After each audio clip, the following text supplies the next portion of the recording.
Hello, welcome to this channel. I am Yvonne. I'm going to be talking about a few things. This channel is mainly based around the family, around daily life really.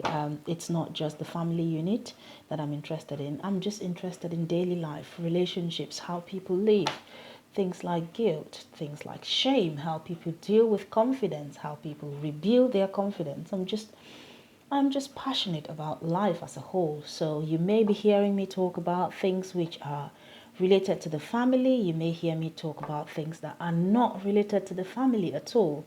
So welcome to the channel. Today I am going to be talking about motherhood. Motherhood is something that I'm passionate about.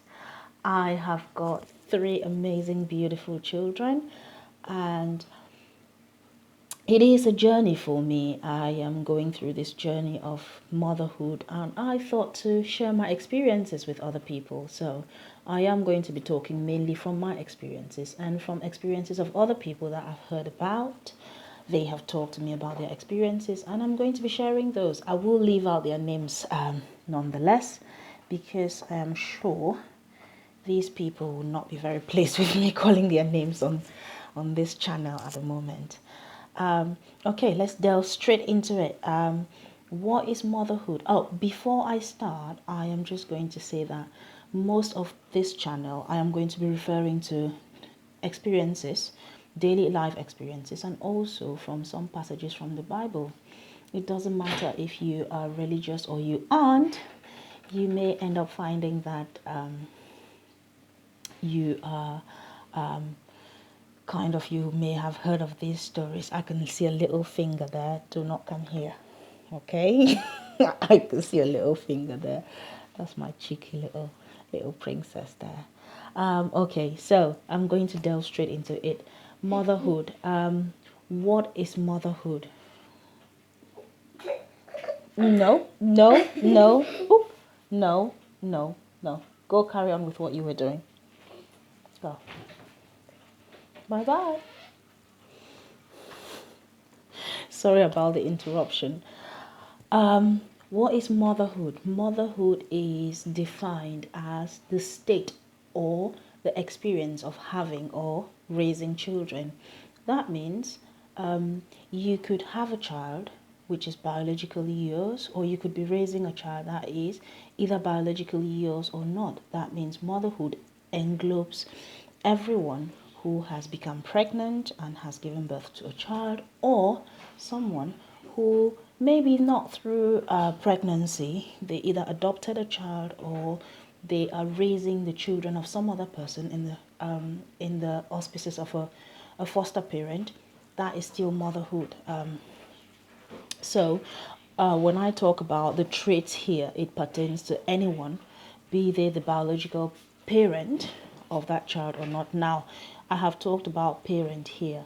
It could be the biological mother or not.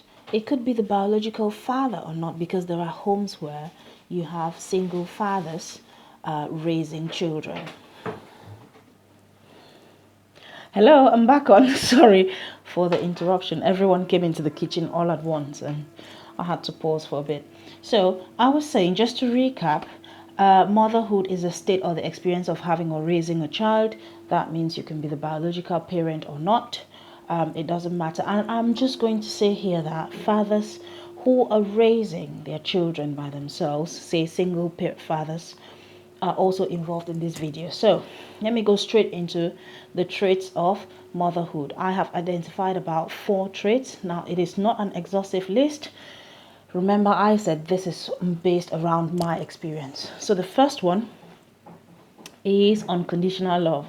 Unconditional love here, some people call it doubtless love, some people call it undying love, untiring love. All of those appellations, it doesn't really matter what you call it, as long as it is unconditional love. Now, unconditional here means steadfast to the point of death. So unconditional love is steadfast to the point of death. An example in the Bible that I can identify with is Rizpah. Rizpah was one of Saul's concubines, and she had 2 sons for him. Now, all the sons of Saul were killed, including Rizpah's two sons, and she camped outside the where the sons were killed. She protected the corpses by day from the birds and by night from wild animals. And she risked her own life to protect the corpses of her dead children. Now, this created a sense of empathy in the heart of the king, who eventually ordered for these corpses for the bones really, to be buried. With some dignity, to show at least the corpses with some dignity. We know that if you have lost a loved one, you want their remains treated with some dignity. So what does an unconditional love entail? Unconditional love entails affirming your children. Basically, these affirmations help to build the self-worth of the child. They help to make the child feel worthy. In Deuteronomy chapter 28 verse 13, it says, "You are the head and not the tail. You are above and not beneath." If you make your child to understand that despite all their shortcomings, they are the head and not the tail, that means irrespective of them failing a test in school, irrespective of them failing an exam, irrespective of whatever shortcomings that they have, you still love them despite of. That means you start to affirm them. You affirm them with words like, "I'm really proud of this thing that you did." For example, my son, he loves cooking. But there are times when I am coming home from school and he's made a pizza from scratch. Imagine that. I am so proud of him. I tell him, "I'm really proud of this." This just spurs him up. You can see the smile on his face the time I tell him I'm really proud of him. I truly am. But it does affirm him. Also, unconditional love here does not just mean you shower the child with only love. You have to discipline the child. There has to be consequences for the child's actions. The child has to know that there are routines in my household whereby if I do what is not right, there will be consequences. And when you think about discipline, what you're thinking about is the long-term goals that you want that child to achieve in terms of building their attitudes and their characters. So, for example, you are seeking to correct the behavior without crushing the character of the child. That means you correct the child with love and with kindness, such that the child does not eventually lose their sense of self or lose their sense of self-worth or self-esteem. You think about whether the method of discipline is appropriate for whatever you are disciplining for. For example, is it timeout? I know many parents who use timeout. I know many parents who use a quiet word.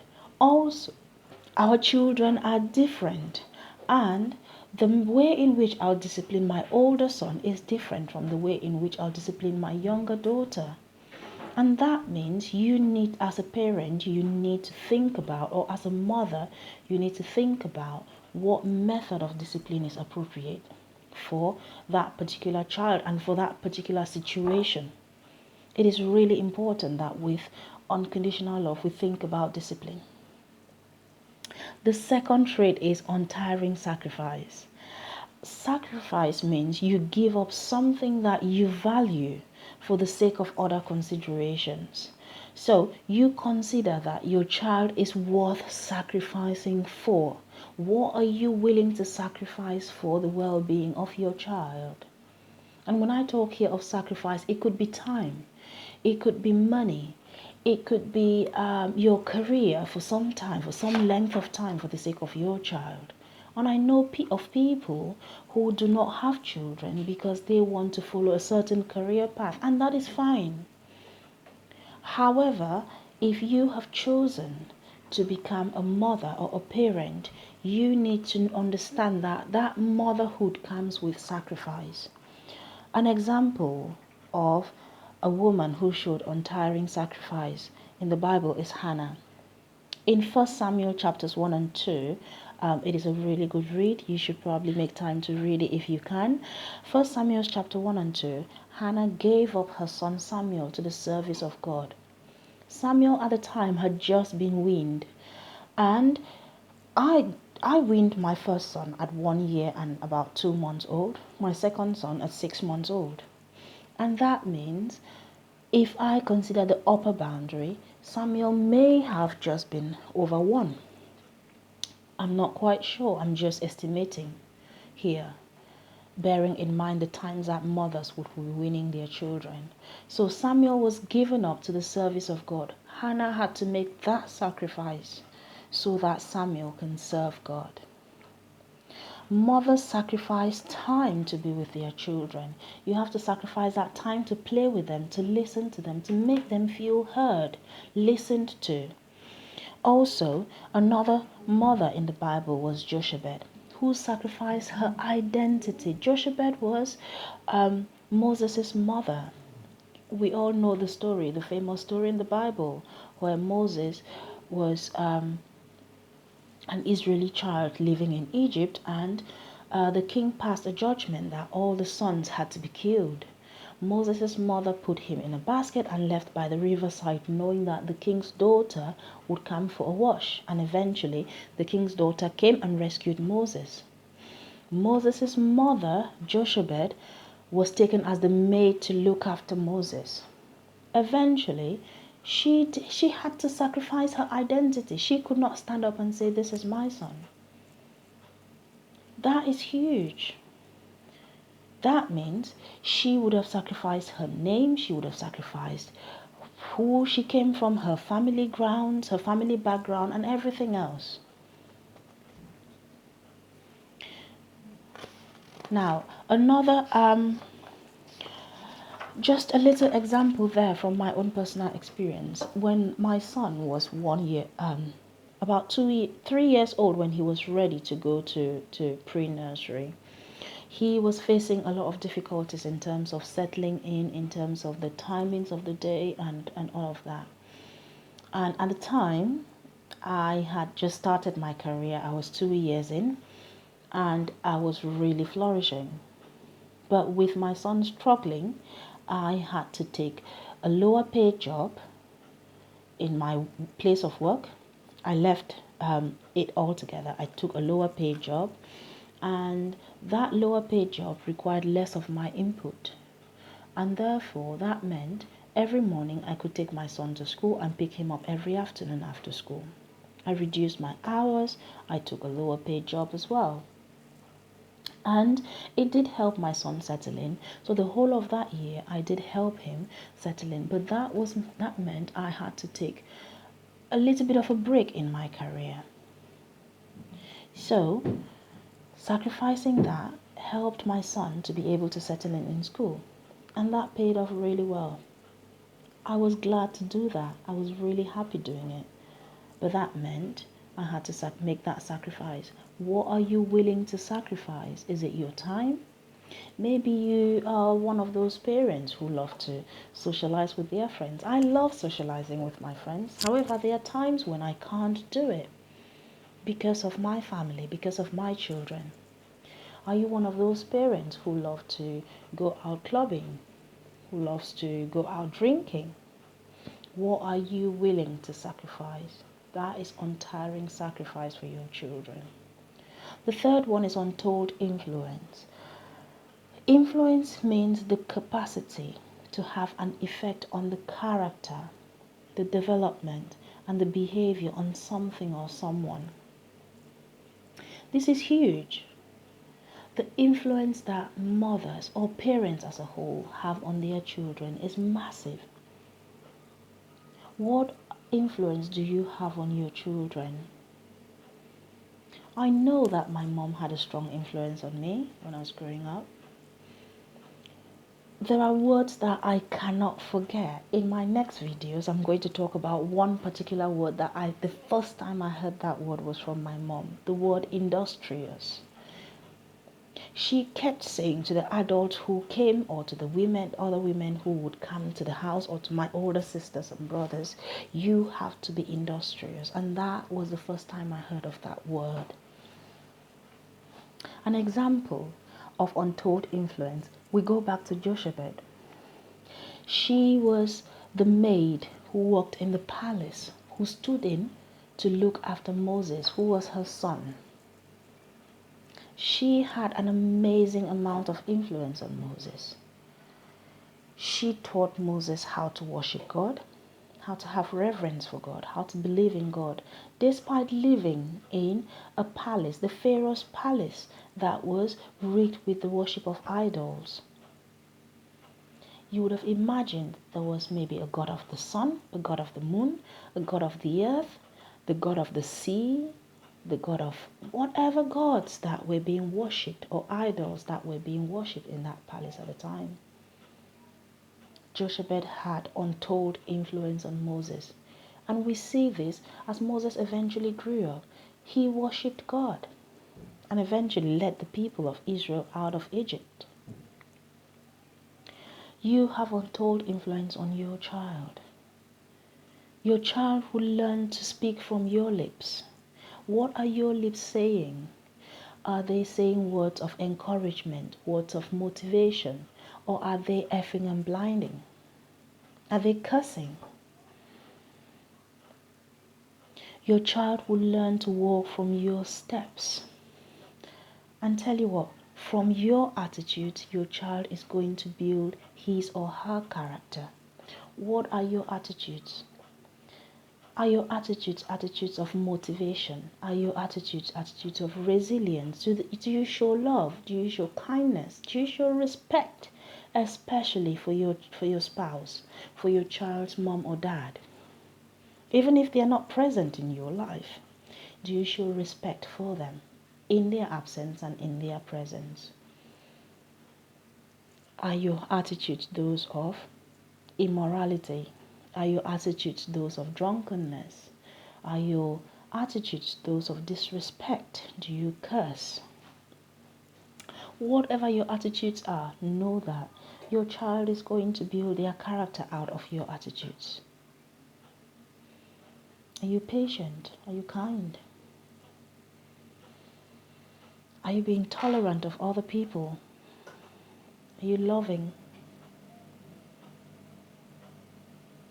I know for a fact that my parents had untold influence on me. I know that my parents used to disagree. They used to have arguments. They even fought once that I can remember. But the children in the house, you would not even guess. You would not even imagine that they fought. When they did, it was in the quietness of, in the four corners of their bedroom. And we did not even know about it. Well, I would imagine homes back then were huge, they were massive, they were big, in such a way that if I was in the kitchen and my mom and dad were in their bedroom having an argument, I may not have heard. But what attitudes do you have? Your children are going to build their characters around their attitudes, your attitudes. Are you showing them a sense of self-worth? Are you looking after yourselves, mothers? Your daughters would seek to be like you. Your sons will value women the way you are valued, or you value yourself. Now, if you are in a household where women are valued, your sons will grow to value other women. The next point is unfailing faith. In 2 Timothy chapter 1 verses 5 to 7, it talks about, it is Paul's letter to Timothy, and he talks about how Timothy was taught how to be faithful to God through his grandmother and then his mother as well. Lois was Timothy's grandmother. She was a very faithful woman who taught her daughter Eunice, who was Timothy's mother, how to be faithful. Faith means complete trust in something. Hebrews chapter 11 verses 1 describes faith as the assurance of things hoped for and the conviction of things not seen. Do you have faith? And are you passing on that faith onto your children? Are your children hopeful about the future? Are you hopeful about the future? When we have unfailing faith, it leads to spiritual nurturing. And of course, it leads to wisdom. The concerned mother begins to impart faith early on in the child's life. Are you imparting faith on your child's life? Perhaps by, how can I do that? Perhaps you can do that by reading to them at night. Maybe Bible stories. Start from simple Bible stories. Just read them at night to them. They may forget the words, but the impressions are going to last a lifetime. Now, this is not an exhaustive list. It is just something that I thought about. It is, like I said, it is my opinion. And I'm just backing it from looking at the internet and looking at the Bible as well. You may have other things. Please share in the comments what you think motherhood, the other traits of motherhood are. I have talked about I've talked about it globally, but then it just depends on what you view motherhood as. So I'm going to end with this verse from the Bible, Proverbs chapter 22, verse 6. Teach a child in the way he should go, and when he's old, he will not depart from it. Thank you very much. See you next time. Bye bye.